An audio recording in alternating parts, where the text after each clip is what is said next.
સમાચારોમાં આગળ વાત કરીશું ગીર સોમનાથની તો ગીર સોમનાથ જિલ્લાના તલાલા તાલુકામાં કેસર કેરીના પાકની નિષ્ફળતા મુદ્દે બાગાયત વિભાગના સર્વે રિપોર્ટ સામે સ્થાનિક ખેડૂતોએ વિરોધ નોંધાવ્યો છે।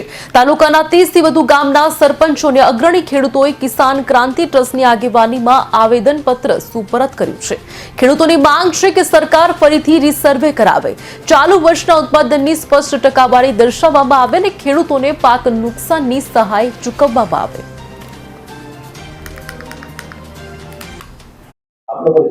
विजय सिंह बारड, बागायत अधिकारी અને વિષય નિષ્ણાત, Indo Israel centre of excellence for mango, Talala, બાગાયત વિભાગ, ગુજરાત રાજ્ય। વિદેશી વાત કરવામાં આવે તો આજે ખેડૂતો અહીં આવ્યા હતા, શું મુદ્દો હતો, શું હકીકત? જી, ખેડૂતો છે એ આંબા પાકના ખેડૂતો, તાલાળા તાલુકાના ખેડૂતો લગભગ 80 થી 100 જેટલા ખેડૂતો આવેલા અને એ લોકોએ આવેદનપત્ર છે આપેલું છે। કેરી પાક નિષ્ફળતા અંગે રીસર્વે અંગેની એની માંગણી હતી। આવેદનપત્ર અત્યારથી સ્વીકારવામાં આવ્યું છે અને આ ટ્રેનિંગ સેન્ટર છે એટલા માટે ખેડૂતોને કીધું કે તમારી જે અરજી છે અમે અમારી વડી કચેરી નાયબ બાગાયત નિયામકની કચેરી ખાતે અમે મોકલી આપીશું અને સરકારશ્રી દ્વારા જે કંઈ પણ નક્કી કરવામાં આવશે કે જે કંઈ પણ હુકમો કરવામાં આવશે એ પ્રમાણે અમે કામગીરી કરવા માટે તૈયાર છે। ખેડૂતોનો આક્ષેપ છે કે જે સર્વે કરવામાં આવ્યો છે, ખોટો કરવામાં આવ્યો છે, ખેડૂતોને દોષિત ઠેરવવામાં આવ્યો છે, શું આખું? જી બિલકુલ, એમાં એવું છે કે જે સર્વે થયો છે એ નાયબ બાગાયત નિયામકશ્રીની કચેરી ખાતેથી ટીમનું ગઠન કરવામાં આવેલું હતું અને એ ટીમો દ્વારા વિવિધ ગામોની મુલાકાતો લઈ અને રેન્ડમલી ચકાસણી કરવામાં આવ્યું છે।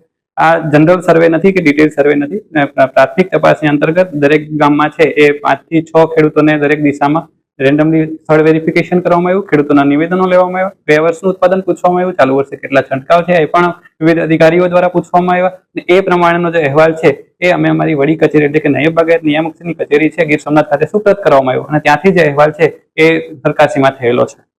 તો શા માટે ખેડૂતો આક્ષેપ કરી રહ્યા છે કે સર્વે ખોટો થયો? સર્વે ખોટો નથી થયેલો। સર્વે છે એ ગત વર્ષની સાપેક્ષમાં એવું દર્શાવેલું છે કે ગત વર્ષની સાપેક્ષે 40 થી 50% ઓછું ઉત્પાદન છે। આ પ્રાથમિક અહેવાલ છે, બરાબર છે, આ પ્રાથમિક સર્વે છે, ડિટેલ સર્વે નહીં। આપનું બાગાયત અધિકારીનો અહીં કેટલા વીઘાનો બગીચો છે? ખેડૂતોનો આક્ષેપ છે કે નહીં પણ કેરી નથી, તો શું આખું? જી, આપે જોયું છે, હમણાં બતાવ્યું છે ખેડૂતોને પણ કે ચાલો ફિલ્ડમાં આપણે કેરીઓ છે એ વાતાવરણની અસર છે એ બધામાં થઈ છે ચાલુ વર્ષે, એટલે કેરીનું ઉત્પાદન છે ચોક્કસ ઘટવાનું છે, ચાલુ વર્ષે ઓછું ઉત્પાદન રહેવાનું છે અને મધ્યાહન જેવી જીવાતો પણ એના માટે જવાબદાર છે, બરાબર। અને એના જે ખેડૂતોને જે ઉત્પાદન છે એના કરતાં અહીંયા થોડી કેરીઓ સારા પ્રમાણમાં છે, વર્ષના પ્રમાણમાં થોડી સારી કેરીઓ લાગેલી છે। ખેડૂતોનો શું મુદ્દો છે? શા માટે ખેડૂતો રોષે ભરાણા? એવું તે અહેવાલમાં શું દર્શાવવામાં આવ્યું છે કે ખેડૂતો આક્રોશમાં આવે? એ અહેવાલ છે આખો નાયબ બાગાયત નિયામકશ્રીની કચેરી ખાતેથી થયો છે। અમારું કામ એ હતું કે ફિલ્ડનો સર્વે કરીને નાયબ બાગાયત નિયામકશ્રીને સુપ્રત કરવાનો અહેવાલ છે ત્યાંથી બને છે, એની માહિતી એમની પાસે હોઈ શકે। ખાસ કરીને સરકાર દ્વારા સર્વે કરાયો, આપના અધિકારીઓ, આપના સાયન્ટિસ્ટો પણ ફિલ્ડમાં ગયા છે, શું માનવું છે શા માટે કેરીનો પાક નિષ્ફળ થઈ ગયો? ચાલુ વર્ષે વાતાવરણની અસરના કારણે કેરી પાકમાં નુકસાની જોવા મળે છે, વાતાવરણના માટે જવાબદાર છે એવું પ્રાથમિક અહેવાલમાં અમને જાણવા મળ્યું છે। આ ઉપરાંત ક્યાં ક્યાં એવા કારણો છે જે આપના ધ્યાને આવ્યા છે? સતત કેરીનો પાક નિષ્ફળ જઈ રહ્યો છે, શું કારણ હોય છે? જી, ગ્લોબલ વોર્મિંગ છે એક ફેક્ટર છે, એક વધતી જતી આંબાની ઉંમર છે એ પણ, અને આજે ધીમે ધીમે પશુપાલન પણ ઓછું થતું જાય। ક્યાંક ને ક્યાંક છાણિયું ખાતર છે, ખેડૂતોને પૂછવામાં આવે કે કેટલા વર્ષે તમે છાણિયું ખાતર નાખો છો, એવું કહે છે કે 2 વર્ષે 1 વખત, 3 વર્ષે 1 વખત, એટલે ક્યાંક ને ક્યાંક આપણે જે મેઇન સોર્સ હતો ખાદ કહીએ છીએ, ખોરાક કહીએ છીએ, છાણિયું ખાતર, એ ધીમે ધીમે ઘટતો જાય છે, આના કારણે વાતાવરણની અસરો છે વધતી જાય છે।